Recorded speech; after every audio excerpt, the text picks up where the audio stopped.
우리에게 주시는 하나님의 말씀은 여호수아 20장 1절부터 9절의 말씀으로 은혜의 도피성이라는 제목으로 말씀을 함께 나누도록 하겠습니다. 여호수아는 여호와께서 말씀하신 대로 이스라엘 12지파에게 가나안 땅 나눠주기를 모두 마쳤습니다. 여기까지가 19장까지의 내용이죠. 요단 동편은 르우벤, 갓, 므낫세 반 지파에게, 그리고 요단 서편은 유다 지파부터 단 지파까지 남아있는 9지파 반에게 분배하게 됩니다. 이렇게 해서 땅 분배는 모두 끝이 납니다. 그런데 아직 남아있는 중요한 일이 있습니다. 그것이 바로 오늘 본문에 등장하는 분배된 땅에 도피성을 세우는 일입니다. 2절에서 3절을 제가 읽어보겠습니다. 이스라엘 자손에게 말하여 이르기를 내가 모세를 통하여 너희에게 말한 도피성들을 너희를 위해 정하여 부지 중에 실수로 사람을 죽인 자를 그리로 도망하게 하라. 이는 너희를 위해 피해 보복자를 피할 곳이니라. 도피성이란 어떤 곳이냐면 누군가를 죽이려는 의도가 전혀 없었는데 자신도 모르게 실수로 사람을 죽인 경우 그 살인자를 죽은 사람의 가족이나 친족들의 보복으로부터 보호하기 위해 하나님께서 만들어 주신 은혜의 율법입니다. 예를 들면 이런 상황이죠. 지금식으로 얘기하면은 벽난로를 때우는 사람이 장작을 패기 위해 도끼로 나무를 찍었습니다. 그런데 그만 이 도끼 날이 빠져버려서 지나가던 사람에게 맞아 그 사람이 죽게 되는 경우가 이런 경우이죠. 의도하진 않았으나 실수로 인해 누군가가 죽게 된 경우, 이런 경우에 어떻게 해야 하는가? 이것이 바로 도피성에 담겨져 있는 하나님 나라의 법칙입니다. 4절부터 6절은 도피성의 운영 지침이 기록되어져 있는데, 부지 중에 실수로 사람을 죽인 자는 도피성으로 빠르게 도망을 치고 성의 장로들, 도피성의 장로들에게 자초지정을 설명해야 합니다. 그러면 장로들은 그를 도피성으로 들여 이것이 진짜인지 공적인 재판이 열릴 때까지 그의 생명을 보호해 줍니다. 그리고 정말로 고의성이 없다라고 최종 판결이 나게 되면 살인했던 사람은 도피성에서 보호를 받으며 살게 되고, 대제사장이 죽으면 그때에는 자기 집으로 돌아갈 수 있게 됩니다. 이러한 도피성은 가나안 땅 총 6곳에 세워지게 되는데요. 그 위치가 7절부터 마지막 9절까지 기록되어져 있습니다. 우리 화면에 PPT를 한번 보시면은 지도가 나와 있습니다.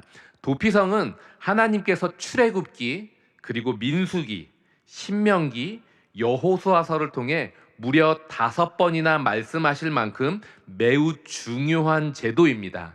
지도를 한번 보시면은 도피성은 요단강을 사이에 두고 공평하게 세워지는데, 요단 서편에 3곳이 있고요. 그리고 요단 동편 3곳에 위치해 있습니다. 이 6곳은 각각의 중심되는 위치에 있어서 누구든지 어디서든지 하루면 닿을 수 있는 위치이며, 길도 잘 닦아두도록 말씀에 기록되어져 있습니다. 자, 이제 우리 9절 말씀을 한번 보시면은 9절은 이렇게 기록되어 있습니다. 이는 곧 이스라엘 모든 자손과 그들 중에 거류하는 거류민을 위하여 선정된 성읍들로서 누구든지 부지 중에 살인한 자가 그리로 도망하여 그가 회중 앞에 설 때까지 피해 보복자의 손에 죽지 아니하게 하기 위함이라. 하나님께서 도피성의 혜택을 다만 가나안 땅에 거하는 12지파, 이스라엘 12지파에게만 주신 것이 아니라 그 땅에 거하는 모든 거류민, 이방인일지라도 그 땅에 거한다라고 한다면은 누구든지 실수로 인해 살인한 경우에 생명을 유지할 수 있도록 하나님께서 모두에게 허락해 주신 귀한 장소이죠. 모두를 위한 은혜의 도피성이라고 말할 수 있습니다. 우리는 이 도피성을 통해 하나님이 어떤 분이시며 또한 하나님의 백성들이 이 땅 가운데서 어떻게 살아야 하는가, 하나님 나라의 삶의 원리가 무엇인지를 깨닫게 됩니다. 하나님은 연약함으로 실수한 자의 피난처가 되어주시는 분이시죠. 그리고 하나님의 나라는 이 하나님을 닮아 서로가 서로에게 피할 길을 내어주고 보호해주는 나라입니다. 성도란 이미 예수의 공로로 구원을 받아 의롭게 되었습니다. 그러나 아직 그 구원이 완성되지 않았기 때문에 의인이지만 죄를 지을 수 있고 실수할 수 있죠. 누구든지 이 땅에서 실수할 수 있는 연약한 존재다라는 사실을 이 도피성은 이야기해 주고 있습니다. 이 도피성은 악한 사람에게만 필요한 게 아니라 이 땅에서 그 누구보다 의롭게 살려고 하는 사람일지라도 실수할 수 있기 때문에 모두에게 필요하고 주어진 장소이죠. 물론 고의적인 죄에 대해서는 우리는 단호해야 합니다.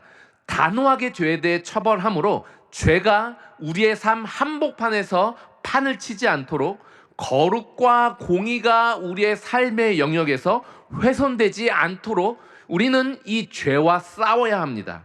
그러나 오늘 본문에 나와 있는 이 주요 단어들을 보십시오. 부지중에, 실수로, 미워함 없이 지은 죄에 대해서는 우리는 서로를 긍휼히 여겨야 합니다. 그렇게 함으로 서로의 생명이 그리고 하나님의 은혜가 훼손되지 않게 해야 하죠. 하나님은 우리가 성도들이 이 땅에서 하나님을 닮아 서로의 연약함을 알고 그래서 함께 견뎌줌으로 서로에게 도피처가 되어주고 안식처가 되어주기를 원하십니다. 말씀의 마무리를 짓도록 하겠습니다. 혹시 큰 실수로 인해 누군가에게 큰 미안함을 가지고 계신 분 계십니까? 혹시 나 자신에게 큰 부끄러움을 느끼며 자신의 실수를 자책하며 살아가고 계시는 분 계십니까? 우리에게 도피성이 되시는 하나님이 계심을 기억하시기 바랍니다.